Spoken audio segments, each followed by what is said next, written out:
Hey folks, and welcome to another episode of the Creator Toolbox. This is all about the nuts and bolts behind a creator business.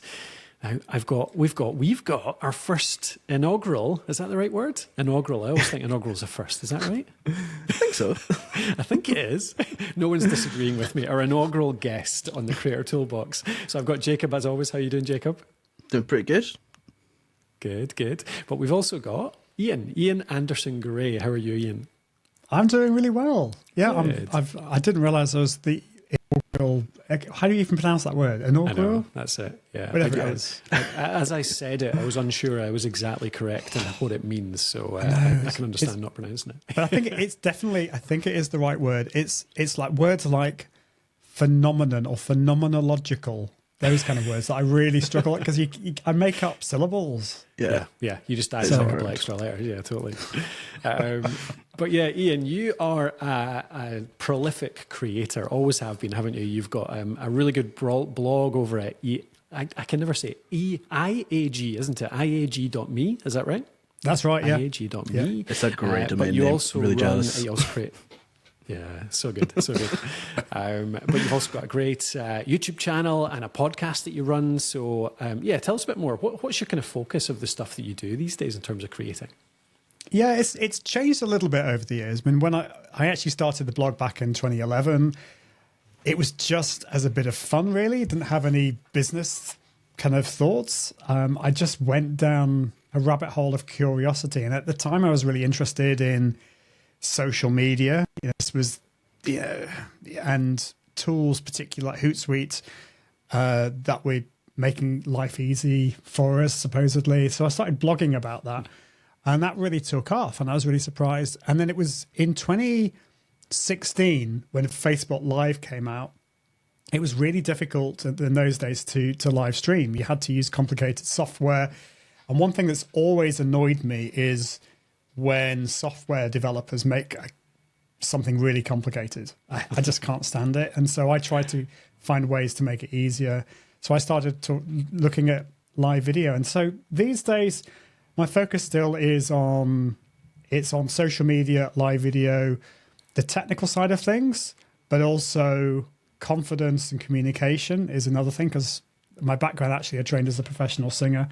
So it's a mixture of those things on the blog and everything that I do, really. So, yeah. Excellent. Really Great cool stuff. I've just always seen so many cool things coming out your world. So, yeah, thanks for contributing to the world in that way. Oh, yeah. And I love the singing as well. Like I've seen you singing at events. It's always been good and entertaining that way as well. Well, it's fun. It's funny because, like, in the early days, I didn't really want to mention it to anyone because I felt that I needed to be, just this one thing. Like, I was Ian, the social media, live video person, and I think we quite often do that. We have other things of interest in our lives, and I was trying to kind of compartmentalize those things, and then I realized, like, actually that's what makes me perhaps unique, and people might be interested in that, and actually that really helps me approach live video in a unique way. So I think maybe it's somebody was talking to me earlier about the importance of embracing our own weirdness, and so maybe that's what it is. Yeah, people love a wiggly path. I think it gives a lot of people confidence to come from so many different things like that. I mean, that's quite a good leap to go. To be fair, like it's all sort of speaking voice kind of skills, but yeah, I think it gives people a lot of confidence to see a non-standard sort of start to something completely different. I always really like that. Yeah, definitely. Excellent. All right, shall we jump into the tools then? So we'll give our guests, since it's first time round, Ian trying out our first ever guest, you can get the initial tool. What have you got for us? First ever tool of the week from a guest. Go for it. Well, it's a tool that I think you use because you've given me like the show notes in this, and it's Notion. Yeah. And like I've been spending the last 2 or 3 years really focusing on tools to help me to be more organized. And sometimes tools can actually make you less organized because you can just spend too much time with them and not actually on helping them help you. And Notion sometimes has that downside in that you can spend so much time making it look beautiful that you don't actually allow it to help you. But Notion has helped me in so many different ways. It helps me organize my podcasts, my actual podcasts that I create, my YouTube videos. But the other thing is like being a guest on a podcast. Like today, I went through a point of forgetting all the podcasts that I'd been a guest on.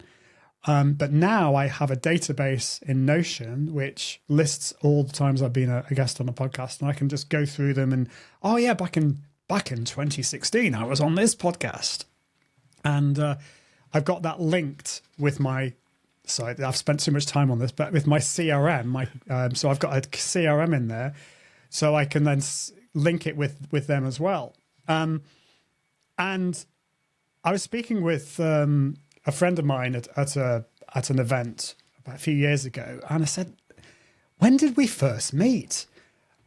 I'm sure it was at this conference. He says, oh, no, I don't think it was. And he got his CRM out. He said, oh, yes, it was at New Media Europe back in 2015 was where we met. I thought, that's amazing, because he had a list of everyone he met at all the conferences. So I've put that in there as well. So I've got a list of all my conferences that I've been to, all the events, and I've linked it all up. So it's just a great way of linking lots of different information together. And it's basically become my second brain. Or you could argue my first brain, because my first brain maybe doesn't work very well. But it's a great way of me being able to not have to remember everything. I can just go in there. I've got my SOPs in there, my standard operating procedures. So basically the kind of stuff that I do in my business that my assistants work on and I work on, we've got it all in there listed. It's great. And it's now got a bit of AI built in there too as well. So yeah. Notion. I've been using it a bit for just to replace ChatGPT, actually, for a few different things because of the AI they've built into it now. It's so useful. But yeah, we are like a hugely Notion using team as well. We use Notion for just about all of our logging of everything, from like projects to simple notes to everything. Like the plan for this. In fact, the guest guide that I sent you before this show, that was on a public Notion page, which I think is really cool. Like it's actually a way to publish a really simple website, basically. That you can update really easily, down to the show notes for ourselves, all that kind of stuff. So yeah, totally get that. I think this links a bit to what you're going to talk about, Jacob, doesn't it? That phrase that in a really direct way as well. So that was cool to hear. Yeah, totally. So yeah, that's great. All right, Notion. Do you think it's well known, well used at the moment, Ian? Like, I'm not even sure. I use it so much and have done for ages, but is it very widely used? Yeah, well, this is the funny thing, isn't it? I think so many of us go to the likes of YouTube and we watch endless tutorials because we want to learn these things. And then we watch it so many times and we see so many content creators producing tutorials about it that we just assume everyone knows about these things. But you're right. I don't think it's as well known as it should be. I was talking with a friend of mine at an event about the capabilities of Notion, and they were just blown away, because there's a guy called Thomas Frank, who is this uber geeky Notion content creator, and he's built this system, or he's this kind of process where you can effectively speak a voice note into your phone. So I did this when I was at the event. I just recorded what I've been doing that day. So who I've met, where I am, what I've been doing. And then what this does, it sends it to Dropbox. It then, I think it uses a tool like Zapier.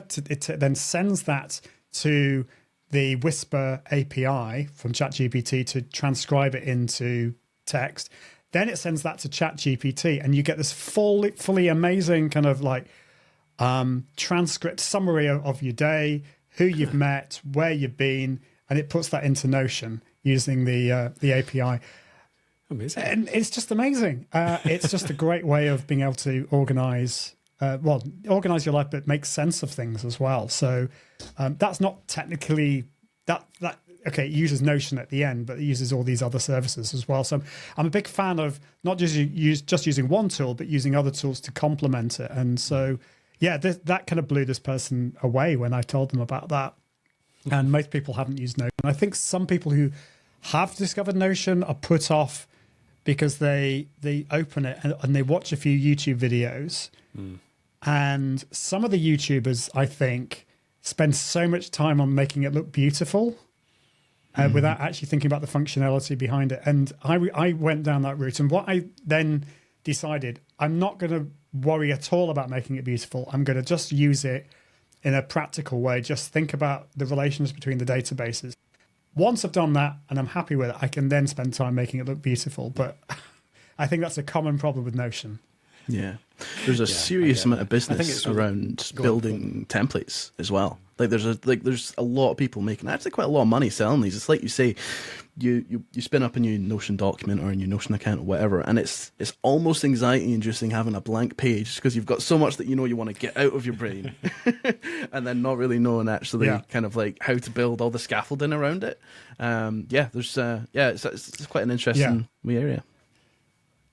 It is. And actually, I've bought a few of these. What I found, though, with the templates that I bought is that I didn't end up using them because they were very specific to the way this person's brain worked.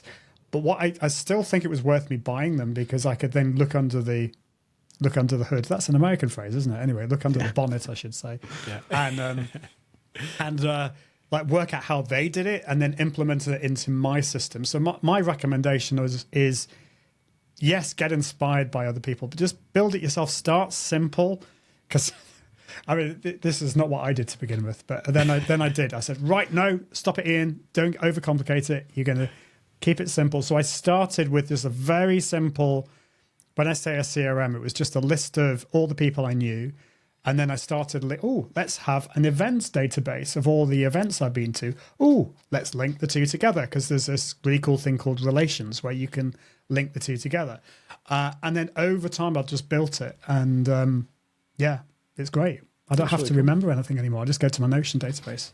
Just search. That sounds wonderful. Nice. All right. Well, on that note, what about yours, Jacob? I think yours is you've got something very similar. So not similar, weirdly but related. lead on from that, probably. Yeah. Like I had no idea what Ian was going to talk about, so this was not planned. But what I was going to bring to talk about today is the PARA method, PARA. Now that is part of foundational in building a second brain, according to this guy who I think has popularized the whole idea, really, called Tiago Forte. And I'll talk about him a little bit more later. So the idea behind this sort of method is, like, we all have so many different note-taking apps. Like, I know, like, I snapped last week. I was like, I have Apple Notes, I've got Notion, I've got random Google Docs, I've got scraps of paper, and it's like, I effectively probably do have a second brain, but don't ask me to find anything, because it'll take me a week. So I was like, right, I've seen a lot about this whole... fragmented. Yeah. I know, it's ridiculous. So I'd seen a lot of talk about this kind of second brain malarkey, and I'd heard Tiago and seen some of the things that he was talking about. And I was like, right, well, this guy seems to have some pretty good ideas. And like the main selling point is it's just a system. And it doesn't mean that you have to stick to one place. So you might have a Notion, you might have an Evernote, but you have the same structure in every place, and it is kind of very core. That's really what it is. So it from top to bottom, from P to A, it's projects, areas, resources, and then an archive. So I've started building this out already. I started this a couple of days ago, after spending a bit of time kind of getting immersed and figuring out what it was all about. And it's already been wonderful. So the idea is that from top to bottom, it's the most actionable to least actionable. Your archive is just like kind of cold storage. That's either resources or projects that are just no longer relevant or active, but you still want to kind of keep a hold of them. You know, you want to be able to reference them later. Like, we're in a day and age where you don't really need to delete anything, so why would you? But it keeps it from cluttering. Your projects back at the top, that is things with like a really specific sort of an end, beginning, and a goal, essentially. Your areas, and it's, well, projects, that might be something like season 1 of this podcast. so we know what it is that we want to achieve, we know roughly how long it's going to take, and then everything to do with that. My idea, what I'm trying to do just now and kind of build it from scratch, is I'd like to have all my resources in a database, and I can assign them to different projects, because I might need the same resource in multiple different places. Your areas are things that are active all the time, so that might be your finance, your health. It might be businesses that you run. Things are basically just going to go on forever, but you need to, kind of need to keep track of them as well. And then resources. So that's is that the categories. Yeah, kind of. Is that how to think? Yeah. Yeah, it's Okay. like the it's things that you need to do all the time, but you might not have a really specific sort of list of tasks in order to complete it. It can never quite be completed, if you know what I mean. So it's always going to kind of be there. Okay, got it. Yeah. Yeah. Yeah, that's it. And your resources, that's essentially just a wiki for yourself on whatever interests you. It might be sort of just random little bits of information, organised still, not just like a kind of big list of documents, but it might be organised into history, into philosophy, it might be design, it might be different sort of categories of inspiration for different things. And I'm just having a total ball kind of going through this and geeking out over it. And I'm just really happy to have found a system that like I can replicate this everywhere, and I know I'm going to be able to find everything. So yeah, that's my thing for this week. And I'll probably talk a little bit more about the wider second brain idea as I go, but that's as far as I've gotten, and I'm already delighted. So. Yeah. So what are you building it in then? What's the house for this? Notion. Yeah, I looked at another tool called Obsidian, which I kind of got a bit interested by. I don't know if maybe you've heard of this, Ian. It's called obsidian.md, and it's like an open source. You save the documents on your own device, but you can sort of sync them across devices. The big thing that really interested me was for sort of information synthesis. Yeah. It makes like a sort of graph of all the connections. So it might be all the different resources that are used in all your different projects, or all the different projects that are sort of parts of pushing forward your different areas. And it builds out this sort of visual graph with these nodes connecting them, and I thought, that's really cool. I'm going to spend way too long trying to make the graph look pretty, and to build the databases you actually have to write SQL, you have to write SQL, you have to query your databases, and I was like, that is just so counterproductive. That is not what I need to be doing. I already quite like Notion. We'll just we'll stick with that. Maybe later. Like I've got the annoying thing is you've got these people telling you like, it's the ultimate sort of flexibility, but sometimes too much flexibility is just not a good thing, in my opinion. You want a little bit of structure. Notion's already very flexible. That'll do me. Yeah, agreed. I came across Tiago Forte is great guy, and he's I've watched a lot of videos on him, and he's he's more of an Evernote guy, I think, but he is one of the things I like about him is that he doesn't lock you into one particular tool or platform, so he kind of like whatever works for you, and I think that's right. Yeah. In fact, there's a video he produced where it kind of is the tool that you use depends on your kind of your personality, and I think he talks about when you might be a gardener, and right. So if you're kind of more into the creative, like then maybe Notion's for you, but if you're more like Obsidian or whatever it's called, sounds like Minecraft. I'm sure there's some kind of thing in Minecraft to do with that, because my son's massively into it. Then you probably, if you've got like a really hardcore geeky kind of brain and you love nothing other than writing SQL statements, then that's obviously the one for you. See, it's just kind of working out the best setup for you. I have looked at the Power Method. I think I'm not quite ready for it in yet, but I've got my eye on it, and it's something that I really love the idea of, because it for many of us, I don't know about for you, Colin, but it can be all our files can be a bit of a mess, because so many of us are, we're either just using our normal computer, like desktop or whatever, or we might be using Dropbox or Google Drive or a combination. And I'm using Dropbox, Google Drive, and all these different places. And like, where did I put that? And it's even like with social media, like, like, so I know somebody left me a message. Someone sent something to me that was really important. Did they send it to me via email? Was it a Facebook message? Was it Slack? Inboxes. Yeah, and it's like, so it's having a process and a methodology that helps you with all these things is definitely the way forward. Yeah, I love it. I'm prone to thinking about these kind of things as well. And I've looked at the Power Method. I've looked at a bunch of them. I went deep on it with Evernote maybe 5-6 years ago. Not Para, so it was a different one, but it was a similar kind of concept, I suppose. And I have to admit, it just fell apart in 3, 4, 5 months. I didn't look at it again. But that was my disorganized brain, Jacob. I'm sure you'll stick to Para very well. Time will tell. But it looks like there's plenty of Notion templates out there for Para as well, looking in the background here. So, yeah, lots of starting points. All right, I'll jump into one of mine. I've got a similar one. This is a kind of, maybe a shorter one, but another kind of mindset, productivity tool for creators, something I use. One of the biggest things I find that people come to us and say or struggle with in podcasting, or the biggest killer of podcasting even potentially, is consistency, I think. The fact that podcasting, content in general, blogging, any content really, it's about getting it out every single week, learning from what you've put out every single week, getting a little bit better every single week. And then, 3, 4, 6, 12 months down the line, you start to hit that tipping point where people find your stuff and you're actually quite good at what you do. But actually doing it consistently is the trouble.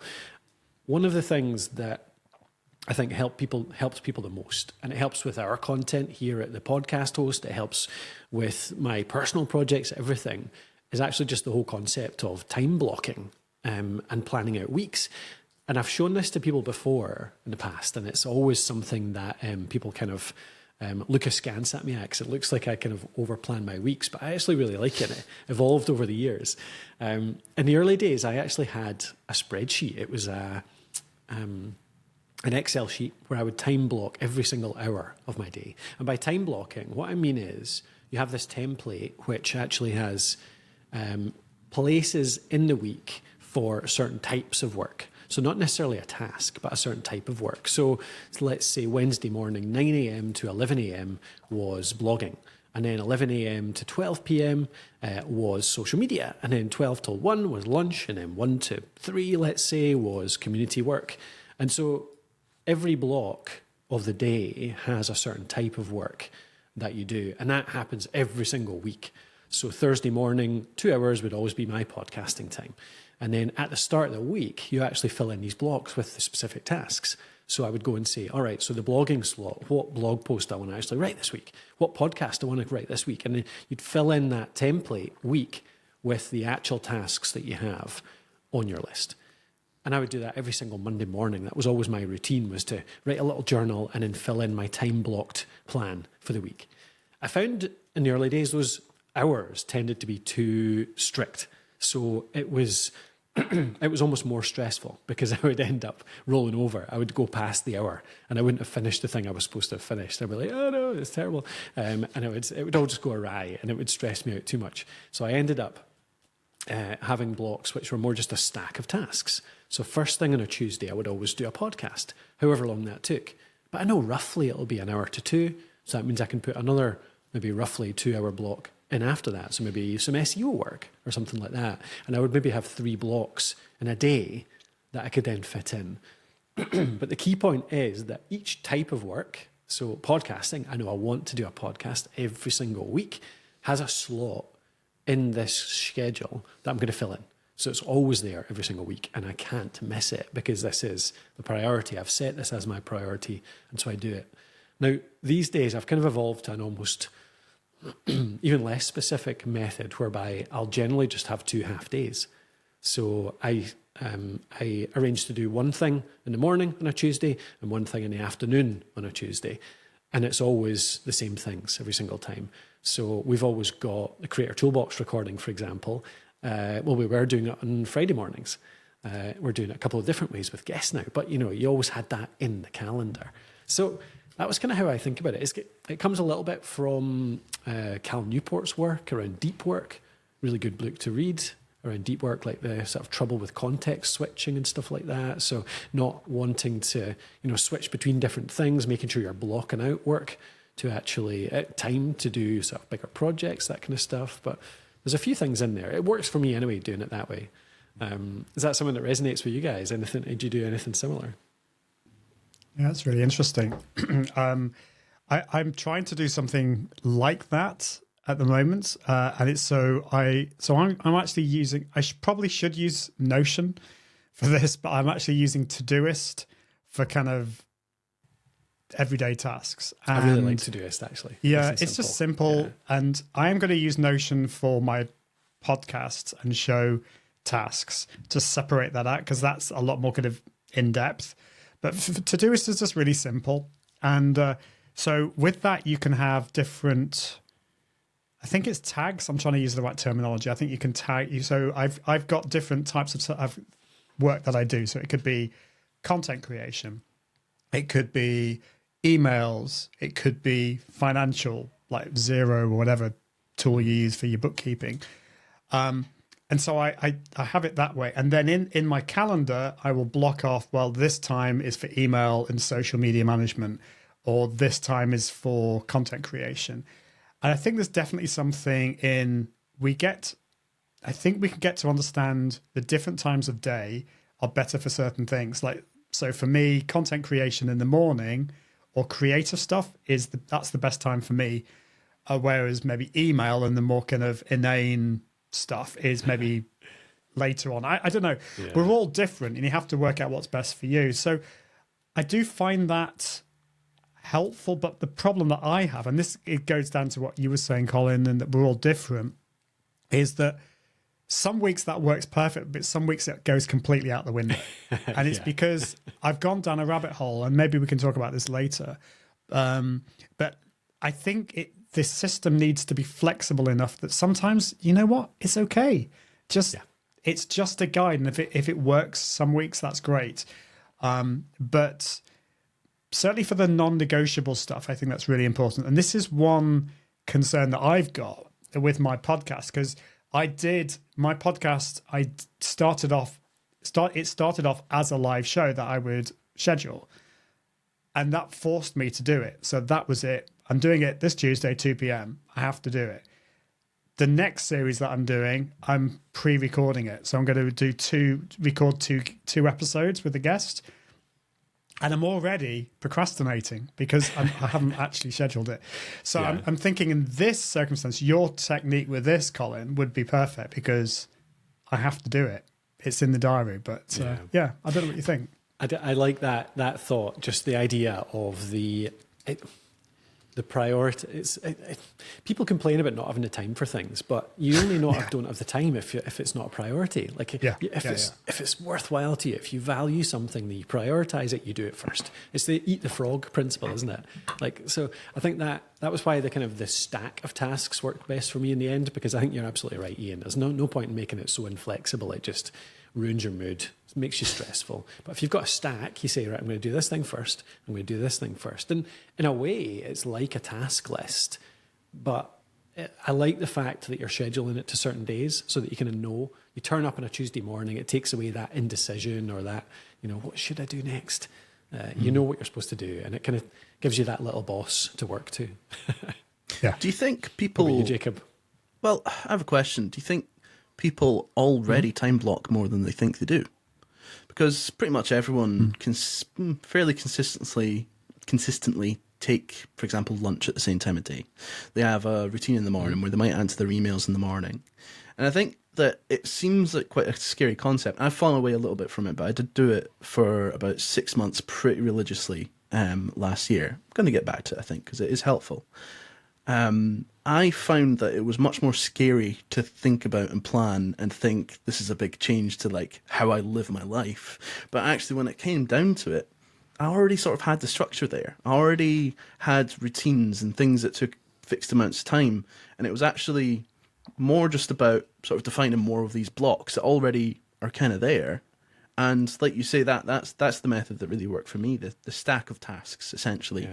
And trying to group tasks into related things, because I find context switching really kills me. Like, I need to, if I'm going to be working on email marketing, I need to do it for a morning or an afternoon. I can't do like a little bit here and then do something else and then start again in the afternoon. I just totally lose efficiency.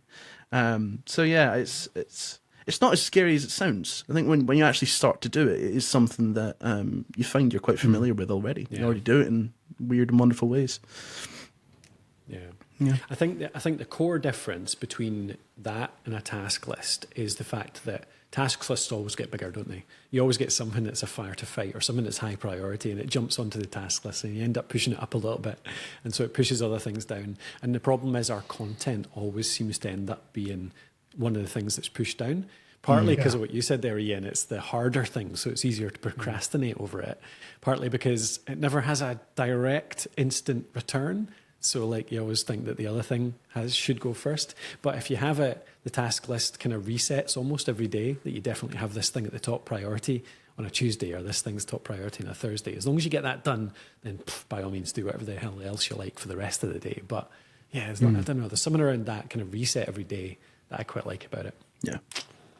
I think so. The other thing that so it's really interesting you mentioned this, Colin, because this is something that I've been working with my assistant. So actually my assistant looks at my tasks and actually puts placeholders in my calendar, kind of like what you're saying. So like Monday morning, it looks like Ian needs to focus on, she knows that creating content in the morning is important, and the email is in the afternoon.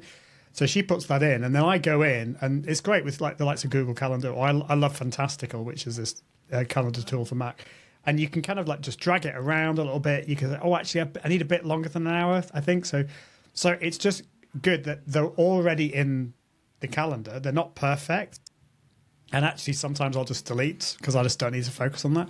But I think it's just getting rid of that blank page thing. If you just look at your calendar and all you can see it's either blank or you just got loads of meetings, then you can sometimes forget that you've got this big blog post to do or a live show or podcast, and you need it done by Thursday. So if you have that scheduled in on Tuesday, it's just a more visual representation than a task list. Yeah. And it always reminds me of that great philosopher, Dr. Emmett Brown, who says, Marty, you're not thinking fourth dimensionally. You know, I think the problem with a list of tasks, it's not on a timeline. Yeah. Whereas on a calendar, you can see the week ahead of you and you know where everything is, when everything is. And I think that makes a big difference to the way our brains work. Agreed. Absolutely love that. Yeah, I love having this spreadsheet that shows me like roughly what I'm doing every day this week. It just makes me feel a bit more in control. That's all.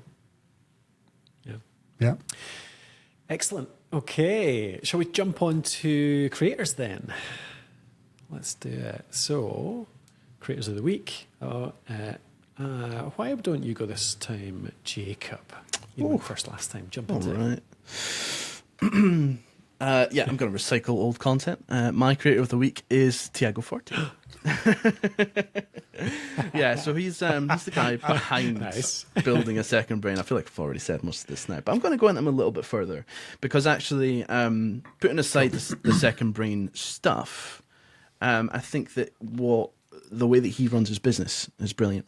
So he has gone, rather than trying to do many, many things and become known for many, many things, he has totally focused on this for, it must be years. And he is the second brain guy, you know. You get some of these people, there's a Notion guy, yeah, and everyone just knows him as the Notion guy because all he does is make Notion templates and they're wonderful. Well, Tiago's the second brain guy. So he just went deep on this, and his sort of mix of, I mean, it's a classic sort of mix of channels for a creator, I guess. Like, he's big on Twitter. He then pushes people to YouTube and his podcast. He's got a really good sort of course-style podcast where you kind of start at the beginning and you go all the way through, and it just explains the concepts, you know, with all the benefits of a podcast in your car and when you're cleaning, whatever. But I thought his funnel was fantastic as well, and the way that he was acquiring customers. It's actually really similar to a lot of the things that we're working on just now. So there was some cool little bits of inspiration in there. So he catches people with all this free content on Twitter, on YouTube, on his blog, then offers them a free email course, and it's either a 5 or 7 day kind of deal. I might actually be there on the homepage, yeah. And you get them in there, and then he will talk you through and explain like the sort of fundamentals, and cover like I expected it to be very this is exactly how a second brain works, and this is the surface level of all of the different parts, but it was actually more finding a good fit.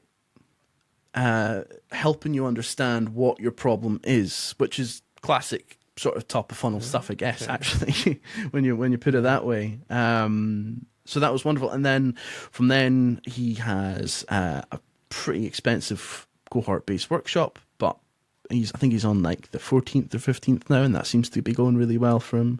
And I don't know if he has anything after that. If not, actually. That's like a live talk thing, is it? Like he actually teaches people. Yeah, but this is the other thing. So he's been running this for a few years now, I think. And he is, from my understanding, is that he's built a bit of a team around it, and he doesn't even really need to be there. He has reached the creator nirvana. He's got this kind of this thing that he's created that is his own. It's his IP. It's his idea, and he's taught it to a bunch of people, and they're just running the business for him. So very, very inspirational, classic creator, I think. Yeah, that's cool. That's cool. Did he invent the power method, or is this just something he's kind of championed? My understanding is yes. Yes, I'm going to say yes. I'm going to stick with it. He has. Like I think even the term kind of second brain, he's sort of minted. It's maybe been something that people have kind of used, but he's really grabbed a hold of it, given it meaning, and I think the power method is his as well. Yeah. Yeah. Excellent. Have you read or watched much of his stuff, Ian? So I haven't. I know he's got a book on called The Second Brain or something like that, but I haven't read that. But I've watched a lot of his YouTube videos, read a lot of his blog posts. He's just like a really nice guy, and he's not. He doesn't like. In one sense, like there is a methodology, there is a method, there is a process, but he doesn't seem to be saying, to me at least, this is what you have to do, and if you don't do it this way, you're going to fail. He's not like that.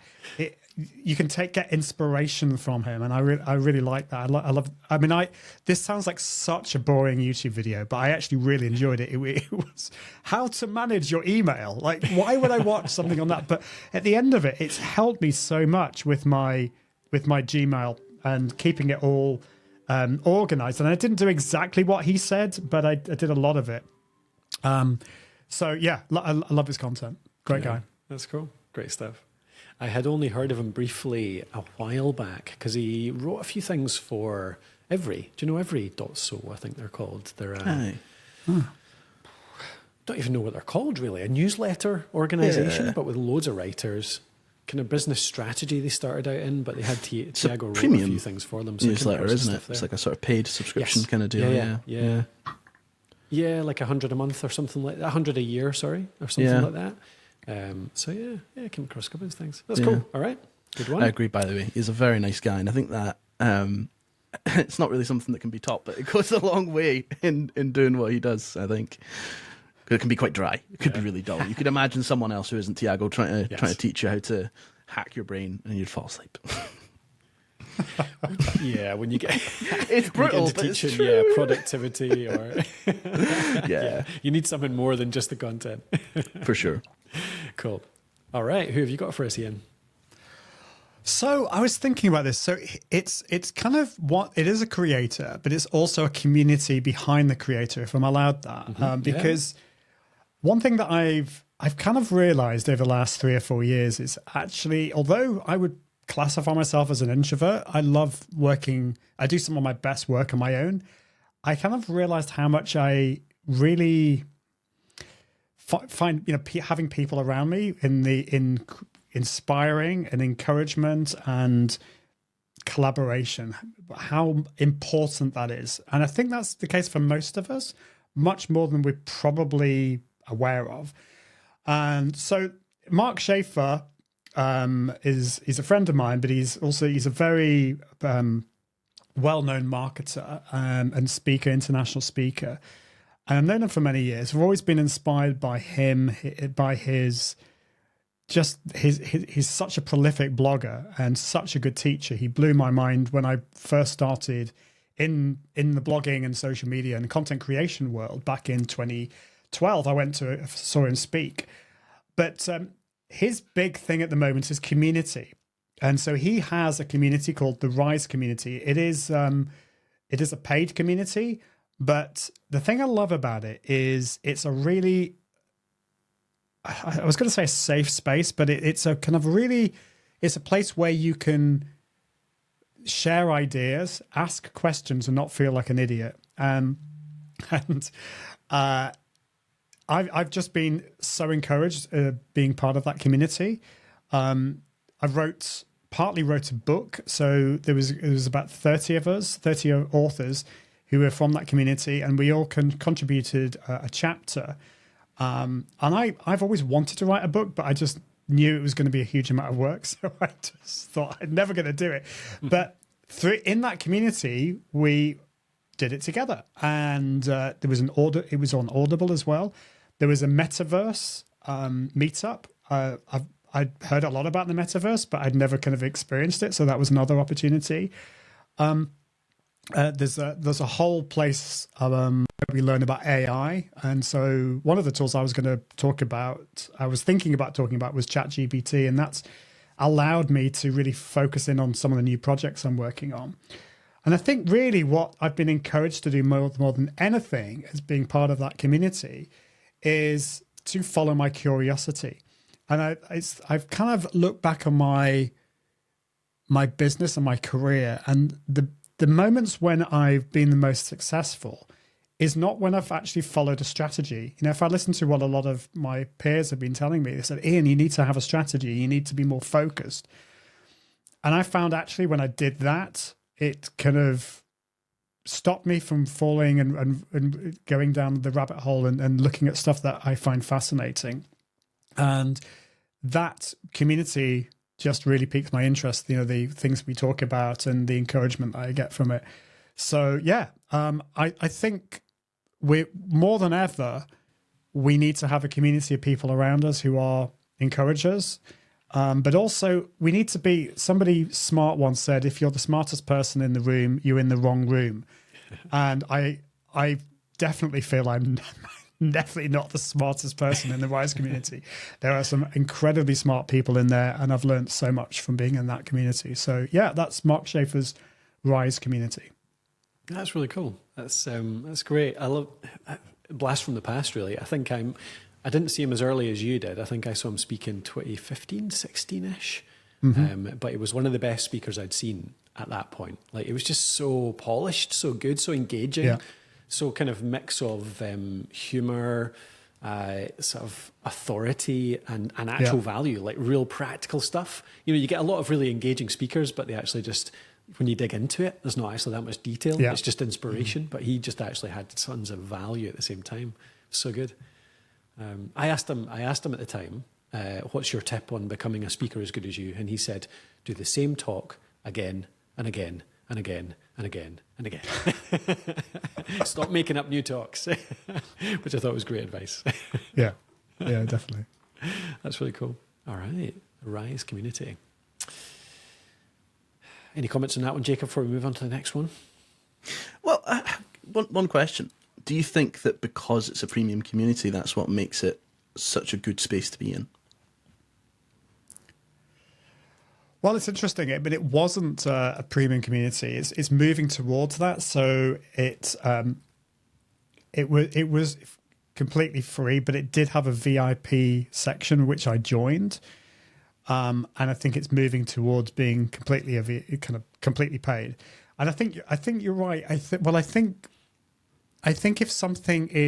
if you're not paying to be part of the community, then the temptation is to to forget about it and to be involved with other things. And if you're paying for it, then you kind of have to make it worth your while. Otherwise, what's the point in paying the money? And it's not expensive. I think I can't remember how much it's, but probably about like $250 sorry per year.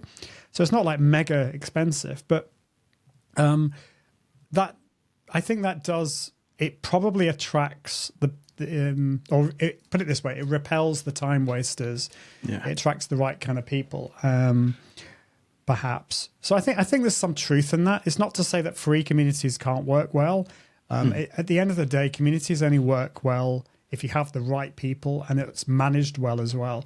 I think the management side of things is really important. You do need to have good moderators, good organizers, and I've been in some communities where they've just fizzled out because they've not been managed well.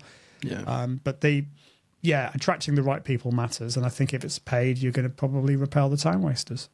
Yeah, that makes a lot of sense. That's great. I think you're absolutely right. We need other people around, don't we? And I'm the same. I'm like, I get kind of exhausted within hours of being around people, but I love it. I get energized for a while and then have to go and lie down in a dark room for a while. But then it's like a good type of exhausted. It's getting that balance, and I still to this day don't know what that balance is. Yeah. Because it's like when I've been to Social Media Marketing World, for example, that big conference in San Diego, which I went to quite a few times. You'd think as an introvert that would be the worst possible way, but I found myself like for 3 solid days just being around people. And I think what it was, it's if you're around the right kind of people where you can just go in deep, talk about really cool things, then I think that's great. But I have to admit, when I got home, I did have to lie in a darkened room for a few days. But equally, I was kind of energized as well. So it's getting that balance, and I really don't know what it is. I don't know what the balance is. Yeah, I think you hit the nail on the head there. As long as the people are into the same stuff as you, then you can have those deep conversations. You can get really into it. That's what counts. Yeah.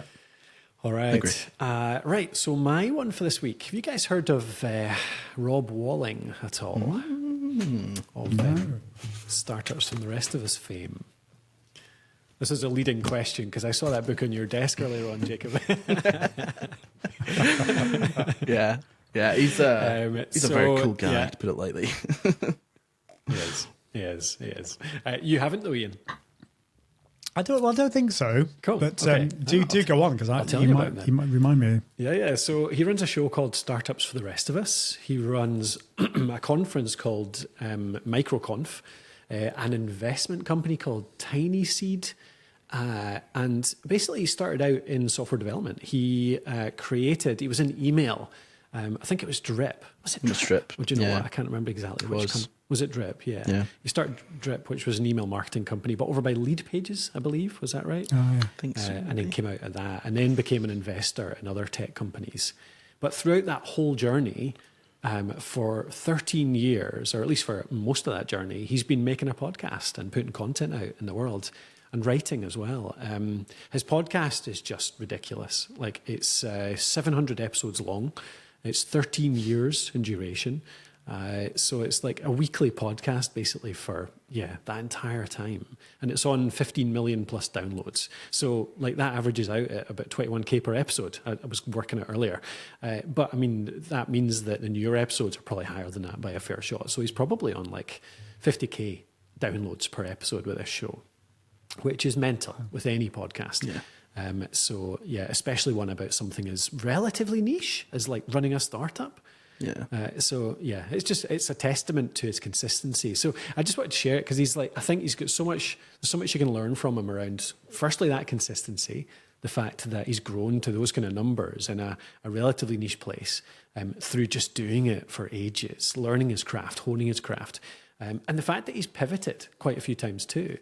The show was, early on, it was him and a co-host called Mike Tabor. The two of them basically just came on. It was a kind of classic startup business type show format where they just came on and told each other their problems and tried to help each other out. And as a listener, you'd just identify with the stuff they were talking about and learn a bit from the struggles they were going through and even just identify with it and have a bit of camaraderie in the the things that were going wrong.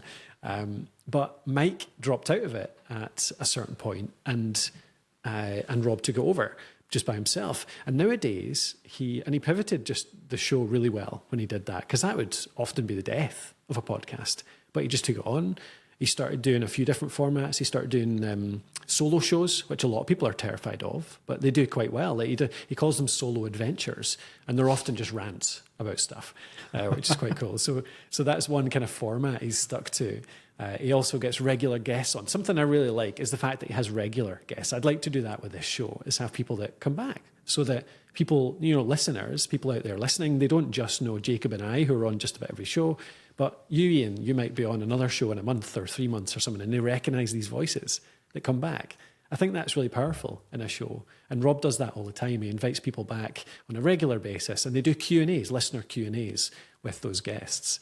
And he does fit in a few interviews too. But those interviews, key thing is, those interviews are really well managed.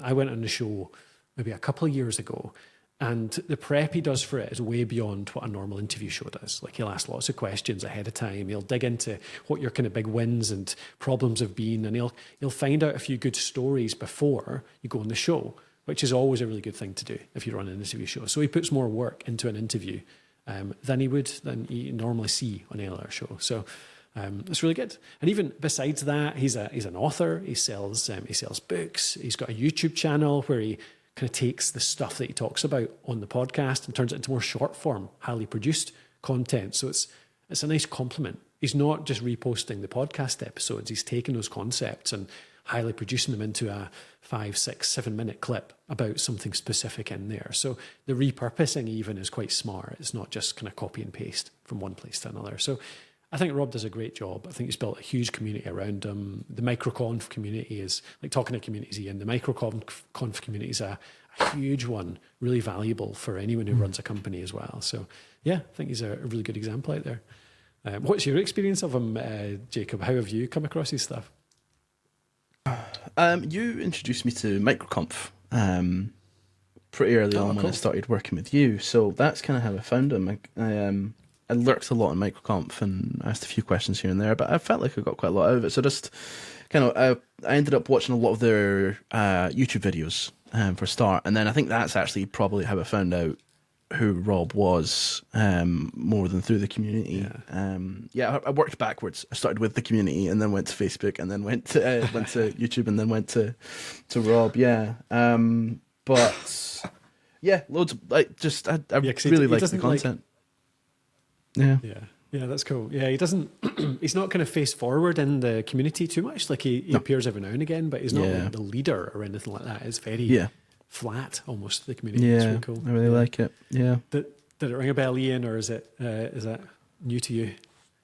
Yeah, no, it is. Another one to add to my list. Ever-growing list of podcasts. Good stuff. Okay, cool. All right, shall we go on to project of the week, what we've been working on this week, something to learn from. Ian, do you want to go for it? What have you been working on? Well, I speaking of those rabbit holes, I've been going this. So I'm sure, like you, we all have these creative ideas, and I just feel at the moment it's a great time to be alive if you have these really cool ideas. I've been wanting to create these resources on my website that help people build their own studio, particularly live video studios. And I had this vision in my brain of how it was going to work. And I have some development skills, when it comes to building websites, but a lot of these things end up being, really complicated. But enter AI and ChatGPT, and it's just amazing. So, like, I've been asking ChatGPT to help me code this new thing, and yes, it gets it wrong a lot of the time, but it gets things right, and it's just a little mini geeky adventure. So I've been, just been building a system that will. So this is so geeky, but I think I'm allowed to share some geeky things. Get into it, yeah. Like, I've got a Google sheet, and I've got a list of tools in there, their features and their prices, and the the idea is my assistant is going to be able to go and check the prices every so often, keep that up to date.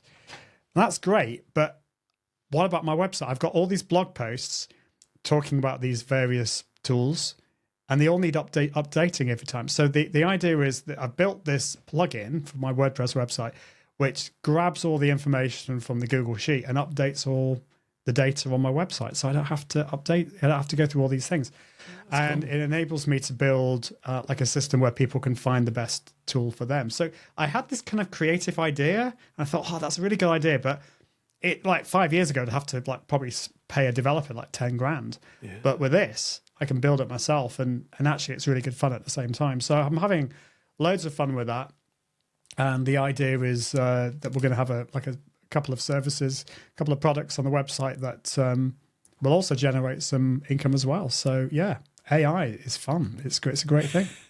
Yeah. Jacob hates the AI. He's not been using it at all. No, not at all. No, it's amazing.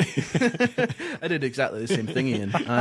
I had this idea for a little tool that was help people plan their podcast. Now, like you, I have enough dev experience, enough technical experience to be dangerous, essentially. Like I did some web development for a while. I even did it as a freelance thing. In fact, that's how I met Colin. I knew enough to be dangerous and get some clients. And I just kind of took that and went to ChatGPT and literally just gave it like a fairly well thought out prompt. At the time, it was more necessary. They've kind of fine tuned it now, and it's really good at giving you sort of step by step stuff. But at that point, I had to just kind of tell it, this is how I want you. I want you to be my partner on this venture, and I want you to be an expert in this, that, and the other, and all the rest of it. And I got it to break down step by step what I was going to need to do, what sort of technology I was going to need, and then break down what are the sort of functions that I'm going to require, and just started filling in the blanks. And it was wonderful. Like, really, like you say, like it gets things wrong, but it gets things right in a much more impressive way than it fails, if you know what I mean. Like, it's just, it's wonderful. And like, I think most of the time was probably spent on just trying to find little bugs and stuff like that. But it's really, really great. I wouldn't have been able to, in the amount of time that I spent on it, I would never been able to do that without it. It was, very cool. Yeah, that's really cool. I've been playing around with it a lot, obviously, as well. But my most geeky version of it, Ian, has been that Matthew and I have recorded a podcast where we used ChatGPT as a dungeon master to run a fantasy campaign for us live on the mics. We've been making it up as we went along. We did about 5 episodes of it, and it's paused for the moment, but I'd like to get back into it. It was great fun. So, it's just a great way. We've got all these creative ideas. Like I mean, this is like not a business thing at all. But like I remember, one of my first computers was the ZX Spectrum, and there was this game. It was a text adventure game based on The Hobbit, and it was really cutting edge at the time, and it just like really blew my mind. It's a fantastic game. Like I could use ChatGPT. Yeah. And I asked ChatGPT to help me build a text adventure game, and like it was a great way to actually help me code better and to understand things. So like I had to think, well, how do we store all the characters? How do we store all the items that are in each room? They have to be kind of in each room, and each character, like Gandalf, when Bilbo goes to the next room, like, well, Gandalf needs to follow that, so I need to have code that updates that. And then how do we deal with like enemies who come and picking up? I'm not going to go into all the details, but it was just really. I'm such a geek, but I just really enjoyed it. It was, and then I used Midjourney to create some images as well. And I probably spent a bit too much time on that, but sometimes you got fun with it. No, I'm using it most as a teacher. That's the thing. It's like it's just teaching me so much. It's cool. Because it never gets bored. And so like I was using it with my daughter. So she was struggling a little bit with physics homework. And like I did A-level physics, but it was a long time ago. And we're looking at electronics, and there was a few things that I'd forgotten. And she was struggling to kind of understand what the teacher had said. So I said, well, let's like use ChatGPT together. So I got my phone, and you can actually talk to it now on the phone. And so we just said, like, can you explain like how a circuit works and how a resistor works in simple terms? Can you use analogies? And then it came up with this analogy, and it said, oh, that's great, but can you explain that in a slightly different way? And by the end of it, we're just like, both our minds were blown, because we suddenly understood, electronics, in this case, electronic circuits, in this way that we never understood before, because it was like this perfect teacher who never got bored and just was always willing to help. You can just keep infinitely asking why, patient. and they don't. Yeah, exactly. Yeah. That's really cool. That's Nice. so cool. All right, that was a good one. Yeah. Okay, what about you, Jacob? What have you got for this week? I was going to do something else, but yesterday I had some accidental success with an email. So we just released relatively recently a new book called Finally Start Your Podcast. You'll find it on our website. And I really wanted to get some reviews for it, just to have on the Gumroad page and to include in some of the copy that was writing. So what I did was write up a wee email to our list and offered to give away 25 copies in exchange for a review. Simple as that. Wrote a little bit of copy around it. Still kind of sold the book, because my idea was, over time, over the next few days, all these will go, and I might as well just still kind of sell the idea of the book while I'm there and put in a link so that they can go and get it when the free copies run out. But I sent this email, and like a fraction of the emails I'd sent, and within 10 minutes it had completely sold out, which was wonderful. I say sold out, I've given them all away, the 25 free copies. The free ones, yeah. Yeah. So I really quickly followed that up, and it got a little bit messy because some people got the emails in the wrong way around, but it kind of worked out. So I quickly wrote a follow-up email to that saying, really didn't expect that, but they're all gone, I'm very sorry. However, here's 50% off to buy the book yourself. And in the end, and I hadn't really been planning on doing that at all, it just went so quickly. So I sent that email with a 50% off, and we've sold, like, I don't know, well, a lot more than we gave away for free at this point. So very successful, but didn't expect it to be. It's not really what I went in there trying to do. But yeah, unexpected sales are always good sales. It's nice. Yeah, some good opportunistic selling. That's good. It's the kind of, I did think, no one reacted badly to it at all, did they, Jacob? But I did think that's the kind of thing that if I saw, I'd be like, was that deliberate? They didn't have any free ones, and they were just waiting with the button to go for a follow-up. I was careful. I didn't put a screenshot to show. I mean, you could falsify it, but like, yeah. No, but that's cool. Yeah, it kind of reminded us, didn't it, that we need to actually just sell stuff more often. We're so bad at that as creators often. Do you find that, Ian? Yeah, it's funny. Like when I was a student, I worked in a music shop, and we were selling like musical instruments. And I was amazing at selling digital pianos. I was like their best salesman, despite being kind of part time. Yeah. But I think I found it really easy selling other people's stuff when it's my own stuff. Like, I don't know, it's weird because, like, I'm sure you're the same. Like when you spend so much time, blood, sweat, and tears creating the stuff. I think it's the whole, it's talking about your own stuff, and it just sometimes it's really hard. But I think I've got better at it. But it's a tough one, I think. Yeah. It just feels really cringy, doesn't it? It's like, I don't want to sell. I'm just making stuff. Yeah. I know. You don't feel like you've got permission. But, you don't feel but at the end of the day, Yeah. Definitely. Cool. All right. My one is, I just had a wee fun one this week, actually. I've been working on a bunch of different things, but the thing that popped to mind was I've just got this. I've got it in my head that 2024 needs to be a year of much more creating for me. I didn't make enough stuff last year. I want to just make more things this year and be a more prolific creator, I guess. But I want to make more fun things as well. And one of the ideas is I'd really like to have again, talking back to time blocking kind of actually, is the reason, excuse, whatever you want to call it, to actually make something with my kids every week. And this is I'm trying to think how to do this because I don't want to put them out there on the internet, but I want to make something with them. So I'm trying to think how to do it. And it came to me that I could do something around, well, a podcast. I think a podcast is okay. I don't mean voice has been out there, but it's not video. And I want to make something kind of video related as well.